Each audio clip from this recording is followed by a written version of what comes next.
What's going on, Washington Commanders Nation? It's your boy Rio Robinson, back with the latest and greatest on the Ramblin' with Rio YouTube channel, where we ramble about the Washington Commanders. Today is Wednesday, May 3rd, and about a week past the NFL draft, and Washington made quite a few signings on the undrafted free agent market. They made some priority signings, and they gave a couple guys a big bag in the process of that. And the guy I want to talk to today is a wide receiver we're bringing in. We brought in quite a few in the wide receiver depth chart. Race and competition in camp is going to be one I have my eyes glued to, because other than our main three guys, Jahan Dotson, Terry McLaurin, and Curtis Samuel, it's kind of a mystery for the last two or maybe three roster spots. We can't, with Dyami Brown being receiver 4 and Dax Milne being receiver 5, but Dax Milne definitely has some competition now as the 5th receiver, end of roster / returner guy. And I want to start by talking about Brycen. I want to start by talking about Brycen Tremayne, wide receiver from Stanford, and why he may have a leg up on this last receiver spot on the team. First of all, he fits that Cam Sims size profile of 6'4". Not exactly a burner, but not slow at all. 4'6" is plenty speed for a wide receiver at 6'4". 33.5-inch arms, 21 reps on the bench, and no crazy production at his time in Stanford. In his 4 years at Stanford, 5-year senior, by the way. 4 years at Stanford, he had 3 catches, 14 catches, 19 catches. In his final year, this year, he had 38 receptions for 490 yards and 3 touchdowns, ending his season with an 11-catch, 130-yard, 2-touchdown game. So the last we seen of him was the best that we've seen of him. And I think he has a leg up on the competition for the reasons that he played with Tavita Pritchard, our new quarterback coach. Tavita Pritchard, who's been in the building in Stanford, knows this guy. So I imagine he has all the intel that we need to know about this guy and said, EB, bring this guy in. I really think he can give us what we need. He can do the Cam Sims role here for Washington. We need a big body possession receiver. He's not the vertical take the top off the defense guy, but he's a go up and get it type of receiver. He has pretty sure hands, and that connection he has with Tavita Pritchard may be what keeps him on the team. Probably can play special teams as well. He ran back a punt in 2019. I know it was 4 years ago, but it's happened before. So he has the capabilities of catching a punt and taking it to the crib. Dax Milne does not have a roster spot locked up by any means to me. He's all right as a receiver, and as a punt returner, he gives us at least the bare minimum that he catches every punt that comes his way, but in no way, shape, or form is Dax Milne's roster spot written in ink. And I think there's an argument to be made that Dyami Brown needs to compete for the wide receiver 4 spot, despite being drafted in the 3rd round 2 years ago.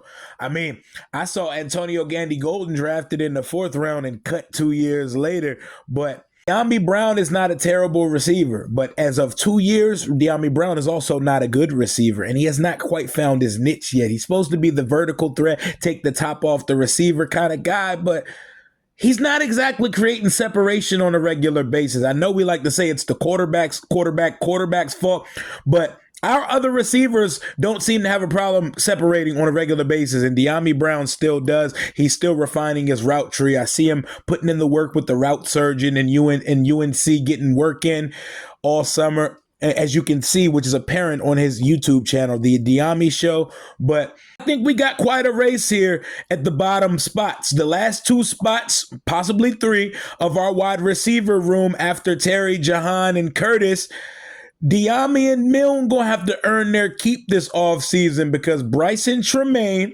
Mitchell Tinsley out of Penn State, and Casimir Allen, the returner, small body receiver out of UCLA. These guys are coming here hungry, and they're coming here to compete. Mitchell Tinsley also got a deal that included $15,000 as a signing bonus and $120,000 as a base salary. These guys are getting shelled out guarantees that are not normal for undrafted priority free agents. Brycen Tremayne got $100,000 guaranteed, $80,000 of paragraph base salary and $20,000 as a signing bonus. That sounds like a guy who's here to compete for a roster spot. And he's going to be competing for that roster spot with another guy who has a leg up in the game because of experience in the offense and with the coach. EB's guy, Marcus Kemp, coming over from Kansas City. Another 6'4" guy, possession receiver, special teams ace. But Marcus Kemp projects more as just a special teams guy than actually getting on the field and contributing as a wide receiver. Why not get the cheaper guy, the guy who's coming out of college undrafted that you're pretty much paying just over 6 figures? I like the size. I like the height, weight, speed combination of traits. And don't ever underestimate the impact of a quarterback's coach, because after the offensive coordinator, the quarterback's coach is the next most important in the coaching tree on the offensive side of the ball. I'm excited to see our guys getting back after it. Next week, the schedule is being released on the 11th, I believe, and rookie minicamp is from May 12th through 14th. So the weekend of next week, we're going to see these rookies live and in action. The media is going to be sending us updates of how these guys looks, and I am very intrigued to see Brycen, Tremayne, Mitchell Tinsley, and Kazmeir Allen. I'm going to be listening to every update coming from those guys because I need something more than Dax Milne as my last receiver on the roster. Not a bad guy. You're not going to lose with him or because of him, but I definitely can use an upgrade at the position.